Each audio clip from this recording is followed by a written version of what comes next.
சேவலும் மயிலும் போற்றி, திருக்கைவேல் போற்றி போற்றி. முருக பக்தர்கள் அனைவருக்கும் வணக்கம்.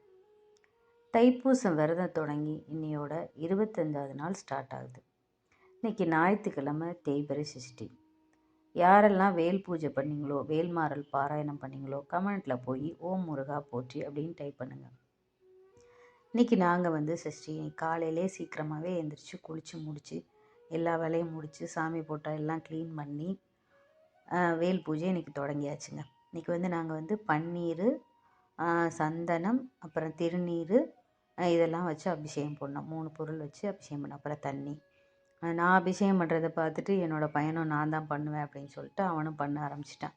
பண்ணிகிட்டே விட்டு வேல் முருகனுக்கு அரோகரா அப்படின்னு கோஷம் போட்டுகிட்டே இருந்தார். அது நான் ஷார்ட்ஸில் போட்டிருக்கேன், நீங்கள் பாருங்கள். இதை நான் டிஸ்கிரிப்ஷனில் லிங்க் கொடுக்குறேன், நீங்கள் பார்த்துட்டு அதையும் லைக் பண்ணுங்கள். இன்றைக்கி உண்மையிலே பூஜை ரொம்ப சிறப்பாக போச்சு. நான் அப்படி ரொம்ப ரொம்ப ப்ரொசீஜராக அப்படிலாம் பண்ணலை. எனக்கு என்ன தெரியுமோ அதை வச்சு நான் பூஜை பண்ணியிருக்கேன். நானும் சில வீடியோஸ் எல்லாம் பார்த்துட்டு எப்படிலாம் பண்ணணும்னு அது என்னால் முடிஞ்சளவு நான் ட்ரை பண்ணியிருக்கேன். எனக்கு முருகனை பிடிக்கும். எனக்கு என்ன தெரியுமோ அதை வச்சு நான் அந்த பூஜையை நான் இன்றைக்கி பண்ணேன். ஏற்கனவே 2-3 தடவை நம்ம வேல் வந்ததுக்கப்புறம் 2-3 தடவை அபிஷேகம் பண்ணியிருக்கோம். சரி, இன்றைக்கி சஷ்டி வேறு, இன்னொன்று நம்ம தைப்பூசம் விரதம் வேறு இருக்கோம், அதனால் நம்ம பண்ணுவோம் அப்படின்னு சொல்லிட்டு நாங்கள் பண்ணோம். நானும் என் பையனும் சேர்ந்து பண்ணோம். உண்மையிலே நல்லா சாமி கும்பிடும்போது வேல் பூஜை பண்ணும்போது ஒரு திருப்தியாக இருந்தது. பண்ணி முடிச்சதுக்கப்புறம் எங்களுக்கு ரொம்ப சந்தோஷம். பூஜை பண்ணதுக்கப்புறம் தீபாராதனை எல்லாம் காமிச்சிட்டு அதுக்கப்புறமா நான் வேல்மாறல் உட்காந்து படித்தேன். வேல்மாறல் ஃபுல்லாக முடிச்சுட்டு அதுக்கப்புறம் தான் நம்ம மதியானம் லஞ்சே சாப்பிட்டோம். அதனால் கொஞ்சம் சீக்கிரமாகவே ஒரு 11:30 போலவே பூஜை ஆரம்பித்தாச்சு. எல்லாம் முடிகிறதுக்கு 1:00 கிட்ட ஆச்சு, வேல்மாறல் பாராயணம் பண்ணி எல்லாம் முடிக்கிறதுக்கு. முருகன் நமக்கு ஒவ்வொரு செயலையும் காமிச்சிட்டே இருப்பார். முருகன் கூடவே இருக்கார் அப்படின்னு. இந்த பூஜை முடித்தோன்னா அந்த ஒரு மனசில் ஒரு திருப்தி இருந்தது. நமக்கு எவ்வளோ கஷ்டம் எவ்வளோ பிரச்சனை இருந்தாலும் முருகன் நம்ம கூட இருப்பார். அது சில விஷயங்கள் நமக்கு உணர்த்திட்டே இருக்கார்.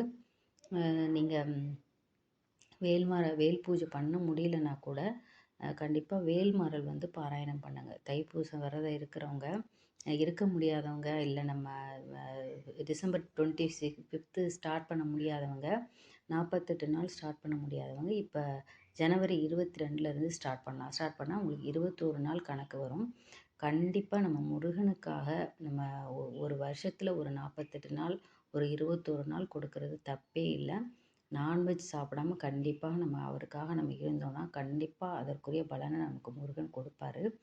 என்றைக்குமே முருகன் நம்மளை கைவிட மாட்டார். சோதனைகள் கொடுத்தாலும் கடைசியில் நமக்கு அதில் அந்த பிரச்சனையிலேருந்து நம்ம விடுவிச்சு நமக்கு இன்பத்தை தான் கொடுப்பாரு.